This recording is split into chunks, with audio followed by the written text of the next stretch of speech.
بسم اللہ الرحمن الرحیم۔ تقدیر پر راضی رہنا، یہ ٹاپک چل رہا ہے۔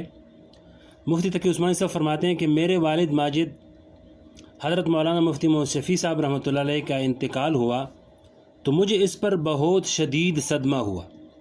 زندگی میں اتنا بڑا صدمہ کبھی پیش نہیں آیا تھا، اور یہ صدمہ بے چینی کی حد تک پہنچا ہوا تھا۔ کسی کروٹ، کسی حال قرار نہیں آ رہا تھا، اور اس صدمہ پر رونا بھی نہیں آ رہا تھا، اس لیے کہ بعض اوقات رونے سے دل کی بڑاس نکل جاتی ہے۔ اس وقت میں نے اپنے شیخ حضرت ڈاکٹر عبدالحی صاحب رحمۃ اللہ علیہ کو اپنی یہ کیفیت لکھی تو انہوں نے جواب میں صرف ایک جملہ لکھ دیا، اور الحمدللہ آج تک وہ جملہ دل پر نقش ہے۔ اور اس ایک جملے نے اتنا فائدہ پہنچایا کہ میں بیان نہیں کر سکتا۔ وہ جملہ یہ تھا، فرمایا کہ صدمہ تو اپنی جگہ پر ہے، لیکن غیر اختیاری امور پر اتنی زیادہ پریشانی قابل اصلاح ہے۔ یعنی صدمہ تو اپنی جگہ پر ہے، لیکن غیر اختیاری امور پر اتنی زیادہ پریشانی قابل اصلاح ہے۔ یعنی صدمہ تو اپنی جگہ ہے، وہ ہونا چاہیے، اس لیے کہ عظیم باپ سے جدائی ہو گئی، لیکن یہ ایک غیر اختیاری واقعہ پیش آیا، اس لیے تم یہ نہیں کر سکتے تھے کہ موت کے وقت کو ٹلا دیتے یا موت سے اس کو بچا دیتے۔ اب اس غیر اختیاری واقعے پر اتنی پریشانی، یہ قابل اصلاح ہے۔ اس کا مطلب یہ ہے کہ رضا بالقضاء کا جو حکم ہے اس پر عمل نہیں ہو رہا ہے، اور اس پر عمل نہ ہونے کی وجہ سے پریشانی ہو رہی ہے۔ یقین جانیے اس ایک جملے کو پڑھنے کے بعد ایسا محسوس ہوا جیسے کسی نے میرے سینے پر برف رکھ دی اور میری آنکھیں کھول دیں۔ ایک اور موقع پر اپنے دوسرے شیخ حضرت مولانا مسیح اللہ خان صاحب رحمۃ اللہ علیہ کو میں نے خط میں لکھا کہ حضرت فلاں بات کی وجہ سے سخت پریشانی ہے۔ جواب میں حضرت والا رحمۃ اللہ علیہ نے یہ جملہ لکھا کہ جس شخص کا اللہ جل شانہ سے تعلق ہو، اس کا پریشانی سے کیا تعلق؟ جس شخص کا اللہ جل شانہ سے تعلق ہو، اس کا پریشانی سے کیا تعلق؟ یعنی پریشانی اس بات کی دلیل ہے کہ اللہ تعالیٰ کے ساتھ تعلق مضبوط نہیں ہے۔ جب اللہ تعالیٰ کے ساتھ تعلق مضبوط ہو تو پھر پریشانی آنے کی کیا مجال ہے؟ اس لیے کہ جو صدمہ اور غم ہو رہا ہے، اس کے لیے اللہ تعالیٰ سے کہو یا اللہ اس کو دور فرما دے، اور پھر اللہ تعالیٰ جو فیصلہ فرمائے اس پر راضی رہو۔ لیکن پریشانی کس بات کی؟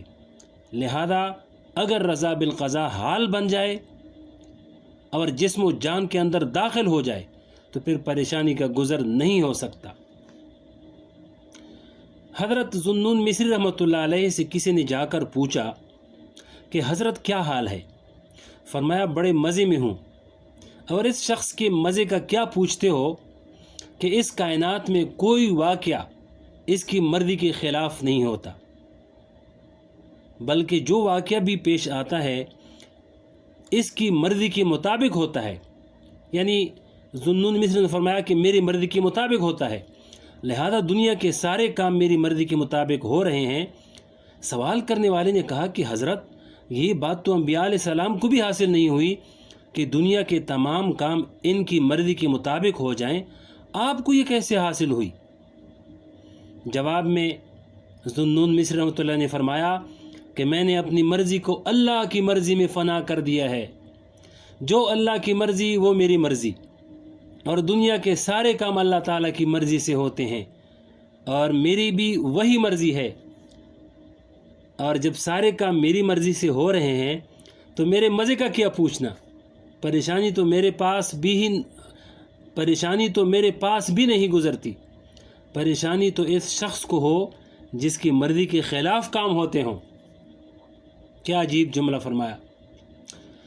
حقیقت یہ ہے کہ اللہ تعالیٰ جن کو رضا بالقضاء کی دولت عطا فرما دیتے ہیں، ان کے پاس پریشانی کا گزر نہیں ہوتا۔ ان کو صدمہ ضرور ہوتا ہے، غم اور تکلیف ان کے پاس ضرور آتی ہے، لیکن پریشانی نہیں ہوتی، اس لیے کہ وہ جانتے ہیں کہ جو کچھ غم یا صدمہ آ رہا ہے وہ میرے مالک کی طرف سے، اللہ کی طرف سے آ رہا ہے، اور میرے مالک کی حکمت کے مطابق آ رہا ہے، اور میرے مالک کی تقدیر کے مطابق میرا فائدہ بھی اسی میں ہے۔ حتیٰ کہ بعض بزرگوں نے یہاں تک کہہ دیا ہے یعنی یہ بات تمہارے دشمن کو نصیب نہ ہو کہ وہ تیری تلوار سے ہلاک ہو، دوستوں کا سر سلامت رہے کہ تو اس پر اپنا خنجر آزمائے، یعنی یہ جو تکلیفیں پہنچ رہی ہیں یہ بھی ان کی رحمت کا عنوان ہے، اور جب ان کی رحمت کا عنوان ہے تو دوسروں کو کیوں پہنچیں، یہ بھی ہمیں پہنچے۔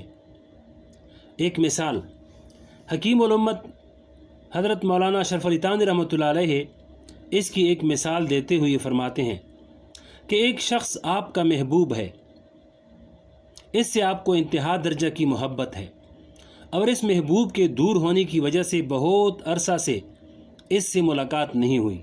اچانک وہ محبوب آپ کے پاس آتا ہے اور چپکے سے آ کر آپ کو پیچھے سے پکڑ کر زور سے دبا لیتا ہے، اور اتنی زور سے دباتا ہے کہ پسلیاں ٹوٹنے کے قریب ہونے لگتی ہیں، اور آپ کو تکلیف ہوتی ہے، جس کے نتیجے میں آپ چیختے اور چلاتے ہیں اور اپنے کو چھڑانے کی کوشش کرتے ہیں اور پوچھتے ہیں کہ تم کون ہو؟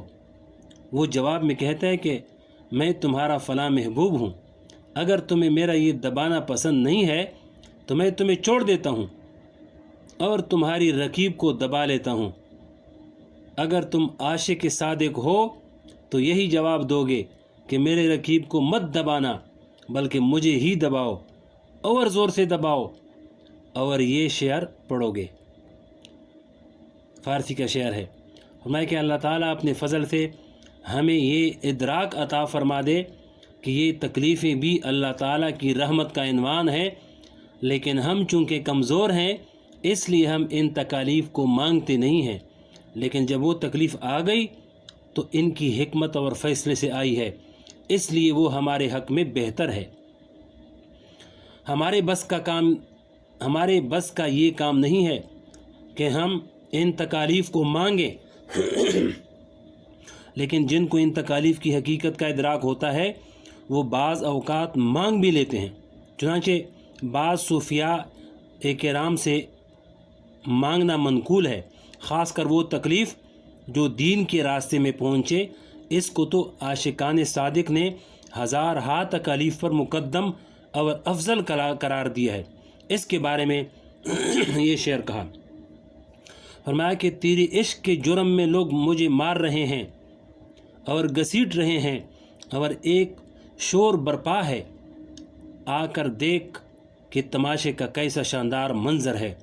یہ تو بڑے لوگوں کی بات ہے، لیکن ہم لوگ چونکہ کمزور ہیں، طاقت اور قوت اور صلاحیت نہیں ہے، اس لیے ان تکالیف کو اللہ تعالیٰ سے مانگتے نہیں ہیں بلکہ عافیت مانگتے ہیں کہ اللہ عافیت عطا فرمائیے، اور جب تکلیف آ جاتی ہے تو اس کے ازالے کی بھی دعا کرتے ہیں کہ اللہ یہ تکلیف اگرچہ آپ کی نعمت ہے لیکن ہماری کمزوری پر نظر کرتے ہوئے اس نعمت کو عافیت کی نعمت سے بدل دیجئے، لیکن پریشانی نہیں ہونی چاہیے، اس کا نام رضا بالقضاء ہے۔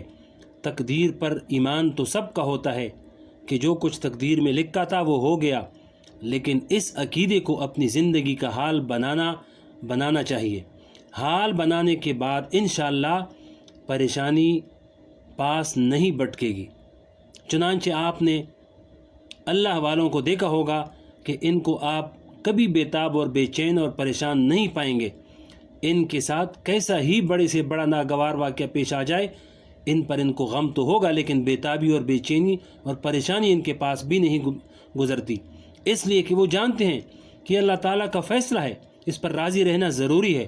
لہذا انسان کی زندگی میں جب بھی کوئی ناگوار واقعہ پیش آ جائے تو اس کو اللہ تعالیٰ کا فیصلہ خیال کرتے ہوئے اس پر راضی رہنے کی فکر کرے۔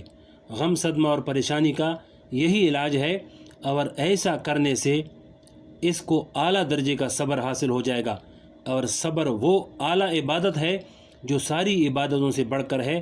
قرآن کریم میں فرمایا انما یوفی الصابرون اجرہم بغیر حساب، یعنی اللہ تعالیٰ صبر کرنے والوں کو بے حساب اجر عطا فرمائیں گے۔ کوئی شخص تکلیف سے خالی نہیں ہے، اس کو انشاءاللہ اگلے ویڈیو میں سنائیں گے۔